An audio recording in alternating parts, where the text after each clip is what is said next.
الحمد للہ رب العالمین والعاقبۃ للمتقین الصلاۃ والسلام علی رسولہ الکریم وعلی آلہ وصحبہ اجمعین۔ قال نبی صلی اللہ علیہ وسلم اغتنم خمسا قبل خمس، کہ 5 چیزوں کو غنیمت جانو 5 چیزوں سے پہلے۔ شباب کا قبل حرم کا، جوانی کو بڑھاپے سے پہلے۔ وصحت کا قبل سقم کا، صحت کو بیماری سے پہلے۔ وغنا کا قبل فقر کا، امیری کو فقیری سے پہلے۔ وفراغ کا قبل شغل کا، فراغت کو مصروفیت سے پہلے۔ وحیات کا قبل موت کا، زندگی کو موت سے پہلے۔ حضرات گرامی، یہ 5 چیزیں ہیں جن کا ذکر اللہ کے نبی صلی اللہ علیہ وسلم نے فرمایا ہے کہ ان کو غنیمت جانو قبل اس کے کہ یہ چیزیں تمہارے ہاتھ سے نکل جائیں۔ اس میں پہلے سب سے تذکرہ کیا جا رہا ہے شباب کا قبل حرم کا، اپنی جوانی کو بڑھاپے سے پہلے غنیمت جانو۔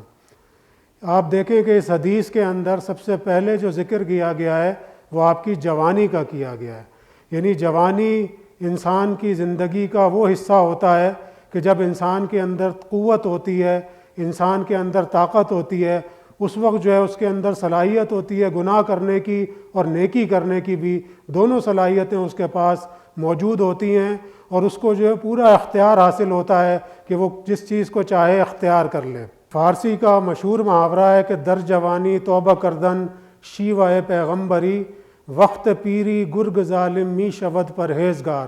کہ جوانی کے اندر عبادت کرنا پیغمبروں کا شیوہ ہے،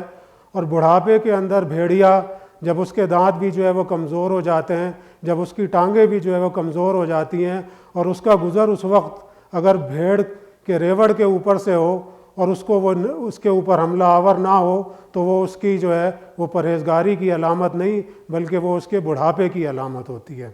پھر یہاں پہ دوسرا تذکرہ جو کیا جا رہا ہے کہ وصحت کا قبل سقم کا، اپنی صحت کو غنیمت جانو بیماری سے پہلے۔ یعنی جب انسان صحت مند ہوتا ہے اس وقت اس کو خیال نہیں آتا کہ یہ طاقت جو اس کے پاس موجود ہے یہ کسی بھی وقت جو ہے وہ چھن سکتی ہے۔ یعنی انسان اگر جو ہے وہ دیکھ سکتا ہے اور کل اس کی نگاہیں جو ہیں وہ کمزور ہو جاتی ہیں، نگاہیں کمزور ہونے کے بعد اس کو احساس ہوتا ہے کہ یہ نظر جو ہے یہ کتنی بڑی نعمت ہے۔ اسی طرح سے انسان کو جو ہے وہ اس کا حافظہ ہے، جب وہ صحت مند ہوتا ہے تو اس کو ہر چیز جلدی یاد ہو جاتی ہے، لیکن جب وہ چیزیں بھولنے لگتا ہے اور بالآخر اس کی یادداشت کھو جاتی ہے تب اس کو احساس ہوتا ہے کہ یہ ذہن اور یہ یادداشت جو ہے یہ کتنی بڑی چیز ہے۔ تو یہاں پہ یہ بتایا گیا ہے کہ اس کو غنیمت جانو قبل اس کے کہ یہ آپ سے جو ہے وہ چھن جائے۔ اس کے بعد جو ذکر فرمایا جا رہا ہے کہ وہ غنا کا قبل فقر کا، کہ امیری کو فقیری سے پہلے غنیمت جانو۔ یعنی انسان کے پاس جب پیسہ ہوتا ہے، جب اس کے پاس مال و دولت ہوتی ہے تو وہ کسی بھی لمحے انسان کے ہاتھ سے نکل سکتی ہے، اس لیے انسان کو چاہیے کہ جس وقت اس کے پاس نعمتیں میسر ہوں اسی وقت جو ہے وہ اللہ کی راہ کے اندر جو ہے کسی نیکی کے کام کے اندر اس کو خرچ کرے، ورنہ ہم نے دیکھا ہے کہ کس طرح انسان کے ہاتھ سے اس کا روپیہ اور پیسہ نکل جاتا ہے۔ 2005 کے اندر ہمارے ہاں زلزلہ آیا تھا، اس کے اندر ہم نے دیکھا تھا کہ ارب پتی اور کروڑ پتی لوگ جو تھے وہ لمحوں کے اندر جو ہے وہ بالکل کنگال ہو گئے تھے، اور وہ لوگ جو لوگوں کے اوپر خرچ کیا کرتے تھے ہم نے دیکھا کہ روٹی کے ایک ٹکڑے کی خاطر وہ کئی گھنٹے لائن کے اندر جو ہے وہ لگ کر روٹی جو ہے وہ حاصل کرتے ہیں۔ لہٰذا انسان کے لیے ضروری ہے کہ جب اس کے پاس نعمتیں میسر ہوں، جب اللہ تعالیٰ نے اس کو جو ہے وہ مالا مال کیا ہوا ہو، اسی وقت جو ہے وہ اللہ تعالیٰ کی راہ کے اندر جو ہے وہ اپنا مال خرچ کرے۔ اور پھر اس کے بعد چوتھی چیز یہ بتائی جا رہی ہے کہ وہ فراغ کا قبل شغل کا، فراغت کو مصروفیت سے پہلے جو ہے وہ غنیمت جانو۔ جب انسان جو ہے بہت زیادہ مصروف ہوتا ہے تو وہ سوچ رہا ہوتا ہے کہ نیکی کے کام بعد میں کر سکتا ہے، اس کو ڈیلے کرتا ہے اور جو ہے مؤخر کرتا چلا جاتا ہے یہاں تک کہ وہ بھول ہی جاتا ہے۔ لیکن فراغت جو ہے وہ اتنی بڑی نعمت ہے کہ انسان کو جو ہے کسی نیک عمل کے لیے آپ کو ابھار سکتی ہے، آپ کو جو ہے وہ موقع فراہم کرتی ہے قبل اس کے کہ اللہ تعالیٰ آپ کو ایسا مصروف کر دے کہ آپ کو جو ہے وہ فرصت ہی نہ ملے کسی نیکی کے کام کی۔ آپ نے اکثر دیکھا ہوگا صبح کے ٹائم جب ہم فجر کی نماز پڑھنے کے لیے جا رہے ہوتے ہیں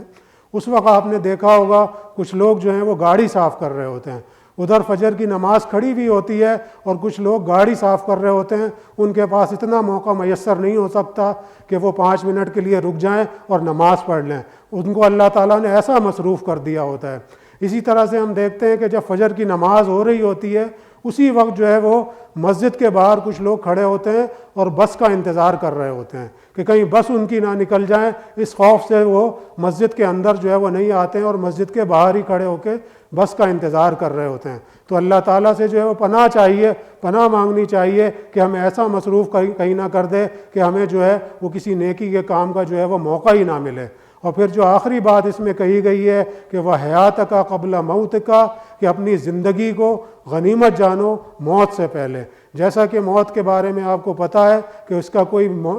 کوئی وقت جو ہے وہ متعین نہیں ہے، کسی بھی وقت انسان کو موت آ سکتی ہے، لہٰذا انسان کو جو ہے زندگی کا جو بھی لمحہ میسر ہے، جو بھی موقع ملے اس کو نیکی کے کام میں لگایا جائے، کیونکہ اچانک اگر موت آ جائے تو پھر اس کے بعد نیکی کا موقع نہیں رہے گا۔ اللہ تعالیٰ سے دعا ہے کہ ہمیں اس حدیث کے اوپر عمل کرنے والا بنائے۔ اقول قولی ھذا واستغفر اللہ ولکم ولسائر المؤمنین۔